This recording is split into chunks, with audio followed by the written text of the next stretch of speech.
Muy buenas tardes, señoras y señores, bienvenidos a Esplanada. Arrancamos ya y lo hacemos de la mano de Elena Colina. Lo primero, feliz Día de la Mujer. Muchas gracias, Carlos. Buenas tardes. Mujer, directora de orquesta, violinista. Estás en un mundo muy complicado ya de por sí. Hoy además tenemos otra directora de orquesta con la cual cerraremos programa y así nos quedará algo muy circular, pero vamos a empezar contigo a hablar sobre qué supone ser mujer en el mundo de la música. Bueno, pues ser mujer, siempre ha habido mujeres intérpretes, mujeres compositoras a lo largo de toda la historia de la música. Lo que ocurre es que hemos estado siempre pues, en letra pequeñita y además en los programas orquestales, pues de los conciertos, no estábamos o no estaban tampoco, bueno, pues no se ponían sus obras.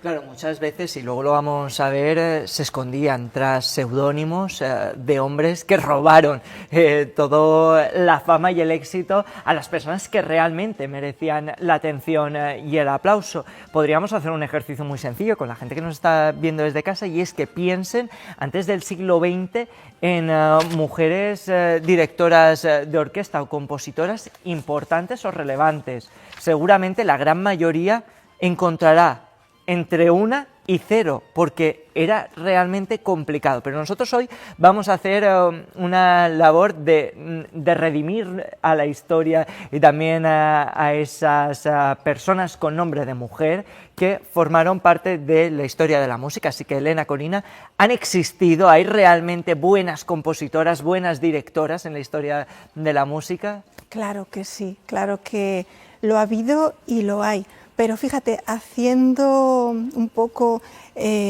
bueno, yendo hacia atrás, lo que has dicho, ¿no? En el barroco, el primer director de orquesta como tal podría ser Lully. Estamos hablando del barroco, y el barroco acaba en 1750 con la muerte de Bach. Pero fíjate, hasta el siglo XX, Antonia Brico no fue la primera directora de orquesta, nació en 1902, que ella pudo dirigir tanto la Filarmónica de Nueva York como la Filarmónica de Berlín. Pero antes, entre digamos, Lully, que era hombre, y Antonia Brico, la primera mujer directora, sí que ha habido muchísimas compositoras que han estado relegadas detrás de sus hermanos, de sus maridos o de sus maestros. Por ejemplo, podemos pensar en Fanny Mendelssohn, la hermana de Félix Mendelssohn. Félix Mendelssohn es muy conocido y, gracias a Dios, poquito a poco Fanny se van escuchando sus obras. Pero fíjate, cuando ella, teniendo la misma educación que Félix Mendelssohn, porque venían además de una familia burguesa adinerada, ella, cuando empezó ya a ser joven, ya hacia la adultez, le dijeron que, bueno, que profesionalmente no podía ser músico profesional, no podía ser compositora, pero que lo de la música era como una especie como de adorno, como un plus. Entonces fue muy cruel la historia con ella, porque hasta un año antes de su muerte no pudo publicar sus obras. ¿Cómo lo hacía? Ponía el nombre de su hermano, pero tampoco para su hermano tuvo que ser cómodo, porque le decían a Félix Mendelssohn: qué obras más bonitas, esta, son las que nos gustan, y justamente eran la que Fanny Mendelssohn hacía. Ostras, y además tú bueno, profesionalmente te dedicas no solo a colaborar en las Esplanada, sino al mundo de la música, lo decimos cada lunes, 2 veces al mes. Eres directora de orquesta. Ser directora de orquesta a día de hoy sigue siendo complicado. Bueno, ya no tanto, pero sí que todavía hay un trabajo por hacer. La verdad es que antiguamente se pensaba que las mujeres no podíamos dirigir porque no teníamos autoridad frente a 80, 90 músicos.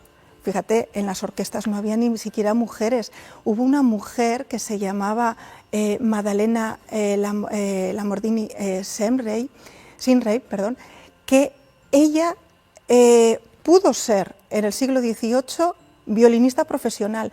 La escucharon los reyes, los aristócratas, y en aquella época ninguna mujer podía tocar en público. Tuvo que pagar un precio muy alto y era disfrazarse de hombre.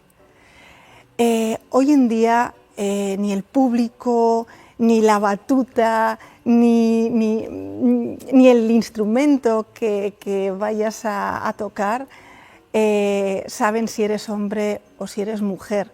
Realmente una directora, un director tiene autoridad en una orquesta cuando sabe interpretar y sabe lo que tiene que salir en la música, ¿no? Piensa que un director de orquesta, una directora de orquesta lo que hace es aunar todos los criterios de toda la orquesta, porque ese realmente es su instrumento, no la batuta, es la orquesta. Entonces, si una mujer directora sabe cómo se tiene que sonar esa música, ahí no hay problema. Además, tú eres violinista, hemos estado también viendo imágenes de violinistas súper destacadas en la historia como Ginette Nefoix. Sí. No sé si lo he dicho bien. Sí, sí, perfecto. Menos mal. Y además es que hay muchas violinistas muy buenas a lo largo de la historia, pero esta historia de Ginette es muy especial porque se presentó con 15 años a uno de los, digamos, concursos más importantes a nivel internacional y lo ganó con 15 años. ¿Pero cómo lo ganó? Pues uno de los del jurado le preguntó a otro que estaba allí, nada menos que Hassa Heifetz, uno de los grandísimos violinistas de todos los tiempos, y le dijo a Hassa, maestro, pues ¿quién va a ganar? Y dijo él, creo que lo tenemos claro, creo que ya tenemos ganadora. Por lo tanto, era la única mujer que ganó este concurso tan importante. ¿Crees, Elena, que estamos ahora redescubriendo algunas de las compositoras relevantes de siglos atrás y que fueron invisibilizadas por el mero hecho de ser mujer? Claro, esto es como si tuviésemos un archivo antiguo y que de repente encontramos una llave y empezamos a darle vueltas al archivo, lo abrimos y empiezan a salir obras y obras que siempre han estado ahí, pero ahora tienen su momento. Eso ocurrió con precisamente la compositora que estamos viendo, que es Florence Price, la primera mujer afroamericana que fue su música tocada por una gran orquesta. Y fue muy curioso porque dijo, no tengo nada que perder, voy a enviar la partitura a una gran orquesta de Estados Unidos. Y cuando la tuvieron en la orquesta, dijeron, ¿y ahora qué? Y dijo otro, pues ahora la tendremos que tocar. Y así, poco a poco, se fue tocando música de mujeres. Y además, Florence Price, en su casa, se encontró, cuando murió, cientos y cientos de partituras, por lo tanto no hemos, digamos, revolucionado nada, simplemente que es música que ahora es el momento de escuchar. Qué interesante. Nosotros, sabes que somos hombres y mujeres en el equipo de La Esplanada de datos y algunos de los datos que teníamos hoy eran aún desalentadores. Hablábamos al arranque, luego tendremos la oportunidad de comentárselo también a Celia Tora, la directora de orquesta de la Sociedad Musical La Paz. En el conservatorio solo un 11% son mujeres, el 88% son hombres, tanto en composición como en dirección. Cuando vamos al mundo musical, la revista Rolling Stones recogía, por ejemplo, entre 2.526 artistas, es decir, una encuesta más que amplia, que la mitad de las mujeres de la industria musical había experimentado en propias carnes la discriminación. Son números aún muy elevados. ¿Qué le dirías a esas niñas o a esas adolescentes, incluso mujeres mayores que dicen, pues yo me quería dedicar a la composición, a la dirección, a la música en general? Pues que sean curiosas, que luchen por ese sueño que quieren, que nadie les diga ahí no, ese no es tu sitio, porque ellas tienen su sitio, que experimenten con los instrumentos que quieran, que investiguen, que busquen buenos ejemplos para seguirlos, que estudien y que traten de conseguirlo. Elena Colina, muchísimas gracias, de verdad, y que sigas habiendo mucha igualdad y consiguiendo y rompiendo esos techos de cristal para que todas cobren igual, incluso desempeñando los mismos trabajos también dentro de la música, porque hay diferencias aún entre directores y directoras. Bueno, en fin, igualdad, que es lo que hoy se reivindica también aquí en La Esplanada. Gracias. Muchas gracias, Carlos, porque no hemos inventado nada, simplemente la música estaba allí. Lo que pasa que hemos dejado de estar en una letra pequeña para que sea toda la partitura escuchada completamente. Qué bonito.